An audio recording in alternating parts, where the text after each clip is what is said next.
ఓం శ్రీ కల్కి అగస్తీసాయ నమో నమః. 70వ దినము. 108 దినముల ఆత్మగాయత్రి సాధన చేసే శిష్యులకు, 48 దినముల ఆత్మగాయత్రి నోమును చేయుచున్న ప్రియమైన శిష్యులకు శ్రీ విశ్వకర్మ అనుగ్రహ భాషణం. ఓం శ్రీ విశ్వకర్మాయ నమో నమః. కాల స్వరూపము మారిపోతున్న ప్రతి సమయంలోనూ ఉన్నత ఆత్మల పనులు కూడా మారిపోవును. మానవులు కూడా తెరలు తొలగించుకొని జ్ఞానమును పెంచుకుంటున్నారు. ఈ సమయంలో సత్యయుగం వికసిస్తున్నందున అనేక మంది దేవతలు ఈ భూమిపై పనిని చేపట్టి ఉన్నారు. శ్రీ విశ్వకర్మ అనే దేవుడైన నేను భిన్నమైన పనిని చేపట్టి ఉన్నాను. యుగ మార్పుకై నా శక్తులను కురిపించుటకు కూడా మొదలుపెట్టాను. సత్యయుగంలో ప్రవేశించుటకై ప్రయత్నిస్తున్న ప్రతి ఒక్కరికి నాలో ఉన్న సగం శక్తులను అందిస్తాను. నా సగం శక్తులను మానవులు యథాతథంగా స్వీకరించలేరు.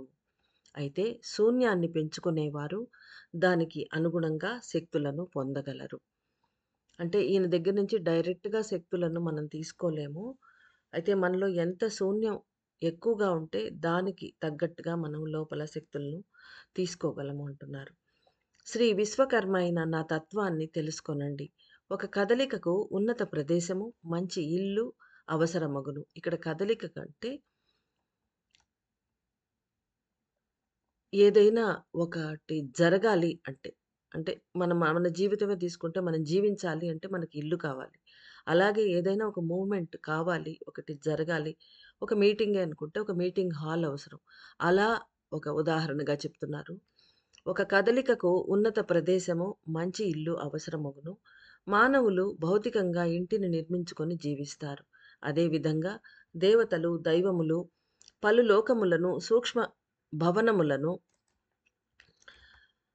అమర్చుకొని జీవిస్తూ ఉంటారు. ఉన్నత ఆత్మలు ఆకాశములో ఏ విధంగా జీవిస్తారో, అదే విధంగా మానవులు కూడా భూమిపై జీవిస్తారు అని తెలుసుకొనండి. అంటే మనకు అదే ఇన్‌స్టింక్ట్ ఉంటుంది. దేవతలు ఎలా చేస్తూ ఉన్నారో, అదే విధంగా మనం కూడా ఇక్కడ చేస్తూ ఉంటాం. మనకు ఆ విషయం తెలీదు. వాళ్ళు గూడా ఇలా ఉంటారని. అయితే అదే విధంగా చేస్తుంటాం. మనం పెద్ద పెద్ద మహల్లు అవన్నీ కట్టుకుంటాం గదా! పెద్ద పెద్ద బిల్డింగ్స్ కట్టుకుంటాం. అదే విధంగా అక్కడ గూడా ఉంటుందట. ద దే దైవములు, దేవతలు, ఋషులు మొదలైన వారు తమ కదలికలను మార్చి అమర్చుకుంటూ ఉంటారు. ఈ విధంగా కదలికలలో మార్పు అన్నది ప్రకృతి సహజమే. అంటే ఒకే విధంగా మనలాగా ఇల్లు కట్టేసుకొని అక్కడే ఉంటూ అలా ఉండరు వాళ్ళు. వాళ్ళ పనికి తగ్గట్టుగా వాళ్ళు 2 సెకండ్‌లో కట్టుకోగలరు. మళ్ళీ దాన్ని తీసేసుకొని ఇంకో చోటుకి కూడా వెళ్ళిపోగలరు వాళ్ళు. ఈ విధంగా కదలికలలో మార్పు అన్నది ప్రకృతి సహజమే. అయితే కాలము శిఖరమునకు చేరుకున్నప్పుడు అన్ని విధములైన కదలికలు తీవ్రమైనప్పుడు కాలము అనేది ఒకటి ఏర్పడుతుంది. అంటే ఇక్కడ సరిహద్దు. సరిహద్దు కాలము అనేది ఒకటి ఏర్పడుతూ ఉన్నది. మానవులు ఏ విధంగా అయితే తమ హద్దులేని కోరికలను ముందుంచుకొని వ్యవహరిస్తున్నారో, అదే విధంగా భూలోకం యొక్క కదలిక కూడా నడుస్తున్నది. శ్రీ విశ్వకర్మ అనే దేవుడు భవనములను, హర్మ్యములను సులభంగా నిర్మిస్తారు అని అంతా అనుకుంటూ ఉంటారు. నేను ఆ విధంగా చేయటం లేదు అనియు, నా పని అనేది ఆశల కారణంగా ఏర్పడే ఉద్దేశ్యములకు శక్తులను అందించుట ఒకటే అనియు తెలుసుకోవాలి.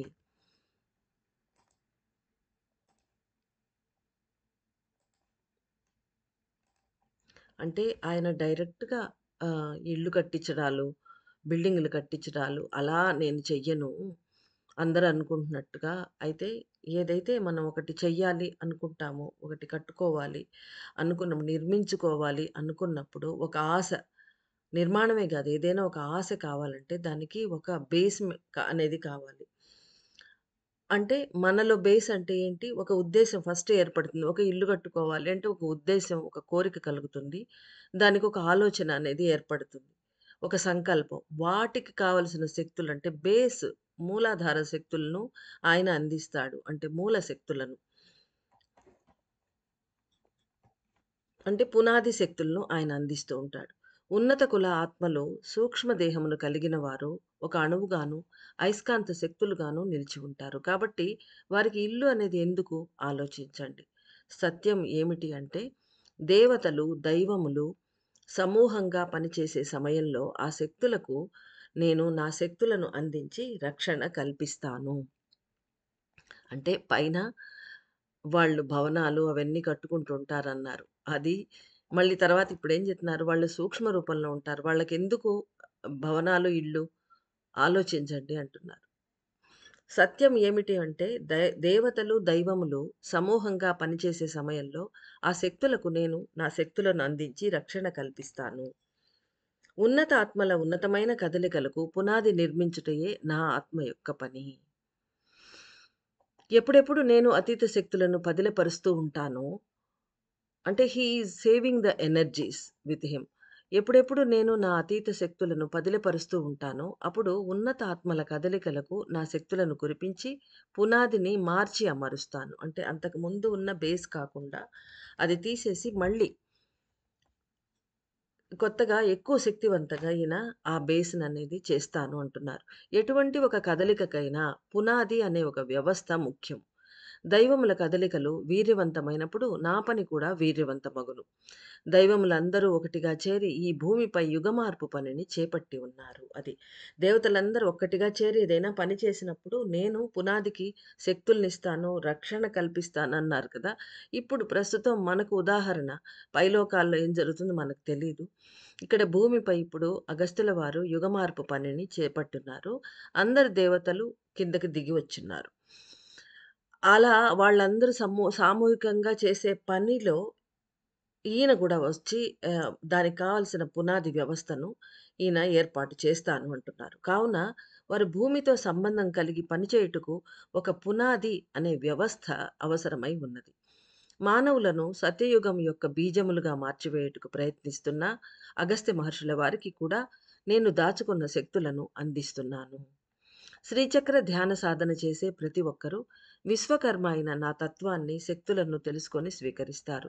నా సగం శక్తులను అందరికీ పంచిపెడతాను.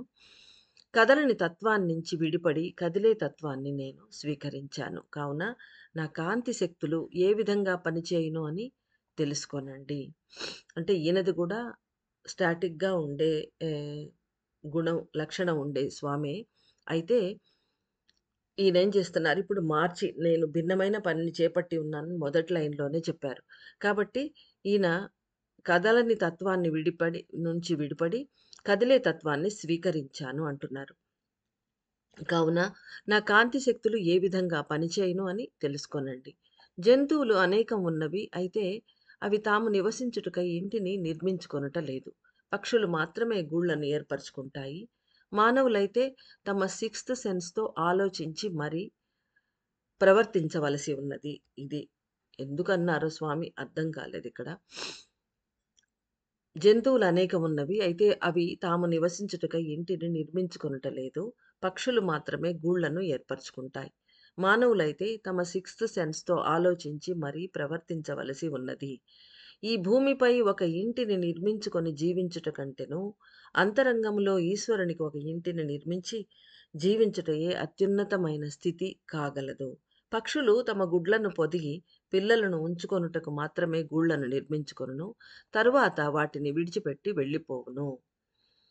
అంటే అవి పర్మనెంట్‌గా ఉండట్లేదు. జంతువులు కూడా ఉండట్లేదు. కానీ మనల్ని ఇంట్లో ఉండకూడదని చెప్పట్లేదు స్వామి. కానీ చెప్పారు గదా! సిక్స్త్ సెన్స్‌తో ఆలోచించి చేసుకోవాలి ఏది చేసినా అని. మానవులు కూడా తమ ఇల్లు అనే బంధముల నుండి విడిపడి వెళ్ళవలెను. ప్రతిసారి అంతరంగంలోనూ, భౌతికంగానూ ఇళ్లను నిర్మించుకొనుటకు శక్తులను అందించే నేను చతుర్యుగ ఎల్లలో భిన్నమైన పనిని చేపట్టి ఉన్నాను. అది. ఆయన మన ఇల్లు నిర్మించుకోవాలంటే ఆ ఉద్దేశ్యానికి పునాదిగా శక్తులను ఆయన ఇస్తున్నారు. అది నిజమే. ఇంతవరకు ఆయన ఇస్తున్నాడు. అయితే ఇకపై ఆయన అలా ఇవ్వను అని ఇండైరెక్ట్‌గా చెప్తున్నారు. చతుర్యుగ ఎల్లలో నేను భిన్నమైన పనిని చేపట్టి ఉన్నాను. అంటే బేసిక్‌గా అందరూ శివాంశలు అవే చెప్తున్నారు. మేము ఈ శక్తులు మా దగ్గరున్నాయి. అయితే భౌతికమైన వాటి కోసం కాదు. యుగమార్పు పని కోసమే యూజ్ చేసుకోవాలి మీరు అని మొదటి నుంచి చెప్తున్నారు. ఈయన కూడా అదే చెప్తున్నారు. కొత్తగా ఏం చెప్పట్లేదు. ఈయన శక్తి ఏందో, ఆ శక్తి మనం భౌతికంగా ఇళ్ళను ఏదో ఫ్లాట్స్‌ను నిర్మించుకోవటానికి మనం యూజ్ చేసుకోలేము. ఈయన శక్తిని ప్రార్థించినా మనకు దొరకవు అని అర్థమవుతుంది అది. ఈశ్వరుని ఆజ్ఞ ప్రకారము ఈ విశ్వంలో నా శక్తులతో ఏర్పరచబడ్డ పునాది అను ఇళ్ళను తీసివేస్తూ ఉన్నాను. అంటే గవర్నమెంట్ లాగా ఈయన గూడా మొత్తం డెమాలిష్ చేస్తూ వస్తాను అంటున్నారు. ఇండైరెక్ట్‌గా అదే చెప్తున్నారు. అన్నిటిని. అంటే ఏం డెమాలిష్ చెయ్యాలనో ఇంపార్టెంట్‌గా మన లోపల అనవసరమైనవన్నీ. అనవసరమైన ఇళ్ళు రోడ్డుకి అడ్డంగొస్తే ఎలా అయితే గవర్నమెంట్ తీసేస్తుందో, పీకి పడేస్తుందో, ఆ విధంగా ఇప్పుడు స్వామి అంటే దేవతలేం జేస్తారో మనుషులు గూడా అవే జేస్తారు. సో, స్వామి ఈశ్వరుని ఆజ్ఞ తీసుకొని ఈ విశ్వంలో నా శక్తులతో ఏర్పరచబడ్డ పునాది అనే ఇళ్ళను తీసివేస్తూ వస్తున్నాను. ఈ భూమిపై కూడా మానవులకున్న ఇంటి బంధము మరియు ఇంటి వారిపై బంధము మొదలైన వాటిని శిరస్సులోని ముద్రలను తీసివేసి అనుగ్రహిస్తాను. ఇది ఆయన మనకు చేసే సహాయము, అనుగ్రహం. మనకుండే బంధాలు, మన ఇళ్లలో వాళ్ళతోటి విపరీతమైన బంధాలు, దానివల్ల మన ప్రాణము ఆత్మ వైపు ప్రయాణించలేకుండా అడ్డం పడుతుంటే అలాంటి బంధాలు. అంటే అంటి ముట్టనట్టుగా తామరాకు మీద నీటి బొట్టు వలె ఉండాలి ఇకపై అని మనకు చెప్పున్నారు. అంటే ఇండైరెక్ట్‌గా ఆ విధంగా మనం ఉండడానికి ప్రయత్నించాలి. అంటే కనీసం ప్రయత్నం చేయాలి. అంటే విపరీతంగా వాళ్ళతోటి ఆ బంధంలో ఇరుక్కుపోయి మనం ముందుకు మనకు అడ్డం పడిపోతున్న ఆ బంధాల్ని స్వామి పీకి పడేస్తారు. డెమాలిష్ చేసేస్తారు. ప్రియమైన మానవాత్మలారా, ఒక మహా గొప్ప యుగమార్పు పని అనేది జరుగుతూ ఉన్నది. నేను పునాదులను పూర్తిగా పునర్వ్యవస్థీకరించబోయే ముందు పాత ఇళ్ళైన పునాదులను మార్చి అమర్చుటకు ప్రయత్నిస్తున్నాను. అంటే మనం ఒక కొత్త ఇల్లు కట్టుకోవాలంటే మొత్తం తవ్వేయాలి. అది డెమాలిష్ చేస్తే ఆ తర్వాత మళ్ళీ ఒక కొత్త పునాది వేసుకొని కొత్తగా ఇల్లు నిర్మించుకుంటాం. కొత్త విధంలో. అదే విధంగా ఒక కొత్తది జరగాలి. మహా గొప్ప యుగమార్పు జరుగుతోంది. అది కొత్తగా. అలాంటప్పుడు మొత్తం సత్యయుగం, కలియుగం వెళ్ళిపోయి సత్యయుగం రావాలంటే కొత్త పునాది అనేది కావాలి మనకు. అందుకనే మనం ఈ శ్రీచక్ర పూజలు కూడా చేస్తూ ఉన్నాం. దాని శక్తుల కోసమే. సో, ఆ శక్తుల్లో భాగంగా స్వామి వచ్చారు. ఆయన చెప్తున్నారది. నేను పునాదులను పూర్తిగా పునర్వ్యవస్థీకరించబోయే ముందు పాత ఇళ్ళైన పునాదులను మార్చి అమర్చుటకు ప్రయత్నిస్తున్నాను. మన మానవ దేహం అనే ఒక ఇల్లుకు పునాదిగా ఉన్న ఇన్ని జన్మలలో మనం పెట్టుకున్న పునాదులను కూకటి వేళ్ళతో పెళ్లగిచ్చి తీసి పడేసి కొత్త పునాదులు స్వామి వేస్తాడు. ఇప్పుడు మనం ఒక కొత్త వ్యక్తిగా తయారు కావటానికి ఆయన మనకు సహాయం చేస్తారు. అది మనం అర్థం చేసుకోవాలి. కరుణ అనే మహాశక్తులు మానవులను సక్రమపరచును. అయితే విశ్వకర్మ అయిన నా పని అనేది భిన్నముగా మారి ఉన్నది. ఈశ్వరుని పొందుటయే జీవిత లక్ష్యము అని అందరూ తెలుసుకోవాలి అంటే పునాదుల పునాదులను త్రవ్వి తీసివేయవలెను. మీ శిరస్సులో మాయ, కర్మ, అహంకార తెరలు పునాదుల వలె నిలిచి ఉన్నవి. మీ మనసనే సాధనము తెరలు అనే ఇంటిలో కూర్చొని పనిచేస్తున్నది. అందుకు భిన్నముగా ఆత్మయే మీ మనసుకు ఆసనంగా ఏర్పడినచో ఉత్తమమైన స్థితులు నెలకొనగలవు. 108 చతుర్యుగములకు కావలసిన పునాదులను 3 లోకములలో నేను నా శక్తులతో ప్రతిష్ఠింపజేస్తాను. అంటే ఈయన ఒక్క భూమి మీదే కాకుండా 3 లోకాల్లో. ఎందుకంటే ఒక లోకంలో జరిగే విషయాలు ఇంకో లోకం మీద ప్రభావం చూపిస్తాయి. ఇప్పుడు భూలోకంలో యుగ మార్పు జరుగుతున్నదంటే విశ్వం మొత్తంలో చేంజెస్ వస్తున్నాయని ఆల్రెడీ మనకు అన్ని శివాంశలు చెప్తూనే వస్తున్నారు. కాబట్టి ఇప్పుడు ఈయన 108 చతుర్యుగాలు ఏర్పరచాలి భూమి మీద అంటే పాతాళ లోకంలో పైన లోకాల్లో కూడా 3 లోకాలంటే స్వర్గము, పాతాళము, భూమి అనుకోవాలి. ఈ 3 లోకాల్లో ఈయన పునాదులను ఆయన శక్తులతో నిర్మింపజేస్తాను అంటున్నారు. చేస్తాను అని. పాతాళ లోకంలో కూడా నా వద్ద మిగిలి ఉన్న సగం ఆత్మశక్తులైన అయస్కాంత శక్తిని ప్రతిష్ఠింపజేస్తాను. అంటే మనకు సగం శక్తులు ఇస్తానన్నారు కదా! 50% ఆ మిగిలిన 50% పాతాళం కోసం ఈయన వెచ్చిస్తాను అంటున్నారు. ఈ సమయంలో జీవిస్తూ ఉన్న మానవులకు కూడా వారిలో మంచి ఆలోచనలు పెంచుటకై నా శక్తులతో పునాదులను ఏర్పరుస్తున్నాను. ఈ సమయంలో జీవిస్తూ ఉన్న మానవుల కంటే మనం వాళ్ళు చెప్పినట్టుగా సతీయుగంలో జీవించే మానవులమైతే మనం కాక మిగిలిన వాళ్ళని గురించి ఆయన మాట్లాడుతున్నారు. వాళ్ళకు కూడా వాళ్ళలో మంచి ఆలోచన అనే పునాదులను ఏర్పరచడానికి శక్తులను వినియోగిస్తారట. 108 చతుర్యుగ కాలము పూర్తి అయ్యే వరకు ఏ ఒక ఆత్మ కూడా పాతాళంలో పడిపోయి నాశనం కాకూడదు అనే ఆలోచనను నా శక్తులలో కలిపివేసి భూమి కేంద్రం వరకు పంపిస్తూ ఉన్నాను. అంటే మెయిన్ ఎక్కడ భూమి మీద మనం ఉన్నాం కాబట్టి, భూమిలో నుంచి మనం శక్తులను గ్రహించుకుంటూ ఉంటాం. అలాంటప్పుడు అక్కడే ఆయన మార్చేస్తున్నాడు. అక్కడ అంటే పునాదులను తీసేసి కొత్త పునాదులను వేసే స్వామి కాబట్టి అలా చేస్తూ ఉన్నారు విశ్వకర్మ. 108 చతుర్యుగ కాలము పూర్తి అయ్యే వరకు ఏ ఒక ఆత్మ కూడా పాతాళంలో పడిపోయి నాశనం కాకూడదు అనే ఆలోచనను నా శక్తులలో కలిపివేసి భూమి కేంద్రం వరకు పంపిస్తూ ఉన్నాను. విశ్వకర్మ అయిన నా శక్తులను తెలుసుకుంటున్న వారందరూ ఒక సత్య ప్రమాణమును చెయ్యాలి. నాకు లభిస్తున్న అన్ని ఉన్నత ఆత్మల శక్తులను, నా ఆత్మ యొక్క పూర్తి శక్తులను నేను 108 చతుర్యుగ కాలము వరకు మంచి కార్యములు జరపబడుటకై ఈ భూమిలో ప్రతిష్ఠింపచేస్తున్నాను అని అందరూ దృఢంగా ప్రార్థించి, తమ 2 చేతులను భూమిపై బాగా ఆనించి సత్య ప్రమాణం చేయండి. అంటే ఎవరికన్నా మనం ప్రమాణం చేసేటప్పుడు, ప్రామిస్ అని అనేటప్పుడు వాళ్ళ చేతిలో చెయ్యి వేసి చెప్తాం. అంటే అది కాంటాక్ట్ పెట్టి మన ఎనర్జీని వాళ్ళ ఎనర్జీతో కలిపి, నేను నీకు నేను చెప్పిన మాటను నేను పూర్తి చేస్తాను ఖచ్చితంగా అని ప్రామిస్ చేస్తాం. అదే విధంగా భూమికి చెయ్యి ఏది? భూమి మీద మనం చేతులు పెట్టాలి. అందుకని భూమి మీద 2 చేతులు ఆనించి గట్టిగా మనం అమ్మకు ప్రామిస్ చేయాలి అది. పైన చెప్పినట్టుగా నాకు లభిస్తున్న అన్ని ఉన్నత ఆత్మశక్తులను అంటే ఈ పూజల్లో మనకి ఏవైతే దొరుకుతున్నాయో వాళ్ళిస్తున్నారో అవన్నీ నా ఆత్మ యొక్క పూర్తి శక్తులను మన ఆత్మ గెయిన్ చేస్తున్న ఆ బలమంతా కూడా విశ్వశక్తులు అన్నిటిని నేను 108 చతుర్యుగ కాలం వరకు మంచి కార్యములు జరుపబడుటకై ఈ భూమిలో ప్రతిష్ఠింపచేస్తున్నాను. అంటే ఇంక రాబోయే 108 చతుర్యుగాల ఆ పీరియడ్ ఏదైతే ఉందో, ఆ మొత్తం పీరియడ్ కోసమే మన చేత పూజలు అగస్త్యుల వారు స్టార్ట్ చేపించారు కాబట్టి, అది మనందరికీ తెలుసు. కాబట్టి స్వామి కూడా మన చేత ప్రామిస్ తీసుకుంటున్నారు. ఆ అన్ని ఆ 108 యుగాలకు మహాయుగాలు నాట్ యుగాలు, మహాయుగాల వరకు ఆ పరిధి, ఆ అవధి వరకు, ఆ కాల అవధి వరకు, ఆ డ్యూరేషన్ వరకు ఎంత మంచి కార్యాలు జరగడానికి శక్తులు కావాలో వాటన్నిటికి నా శక్తులను ధారపోస్తున్నానన్నట్టుగా ఈ భూమిలో నేను ఇన్‌స్టాల్ చేస్తున్నాను అని అందరూ దృఢంగా ప్రార్థించి 2 చేతులను భూమిపై బాగా ఆనిచ్చి సత్యప్రమాణం చెయ్యండి అంటున్నారు స్వామి.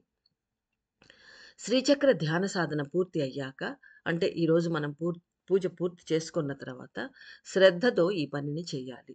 ఈ రోజంతా కరిగిన మనసుతో పైన తెలిపిన విధంగా మనసులో అనుకుంటూ ఉండాలి. అంటే ఈ రోజంతా మనం మనసులో అదే ఆ మాటని తలుచుకుంటూ ఉండాలి. కాస్త సేపు ఏదైనా మంత్రం చెప్పినా దీపగాయత్రి ఏది చెప్పినా తర్వాత గూడా కొంతమంది చెప్పుకుంటూ ఉంటారు. అప్పుడు చెప్పినప్పుడు చెప్పినా కూడా ఆ శక్తంతా కూడా ఈ రోజంతా వెళ్ళిపోవాలి. నా శక్తులు ఈరోజు నేను సంపాదించిన శక్తులు మొత్తం ఇకపై రాబోయే అన్ని శక్తులు వెళ్ళిపోవాలి అని మనసులో మనం అనుకుంటూ ఉండాలన్నమాట. అది గూడా శ్రద్ధగా కరిగిపోయిన మనసుతో ఏదో మొక్కుబడికి కాకుండా చెయ్యమంటున్నారు స్వామి. ఈ రోజంతా అదే ఉద్దేశ్యంలో ఉండాలి మనం. ఆ సమయంలో మాత్రమే నేను అందించే శక్తులను మీరు పూర్తిగా తీసుకోనగలరు. అది అలా మనం ప్రవర్తించినప్పుడు మట్టుకే స్వామి అందించే శక్తులను మనం పూర్తిగా తీసుకొనగలం. లేదంటే ఎవరు తీసుకుంటారో వాళ్ళకి ఫుల్లుగా ఇచ్చేస్తారు. వాళ్ళు భూమికి ధారపోస్తారు. అప్పుడు ఈశ్వరుడు కూడా సంతోషిస్తాడు. నేను పైన తెలిపిన విషయములలోని లోతును ఎవరైతే గ్రహిస్తున్నారో వారందరూ ఉన్నతమైన జ్ఞానాన్ని పొందగలరు. సత్యాన్ని గ్రహించి ఉత్తమ స్థితికి చేరాలని కోరుకుంటున్నాను. శ్రీ విశ్వకర్మ యొక్క పరిపూర్ణమైన ఆశీస్సులు.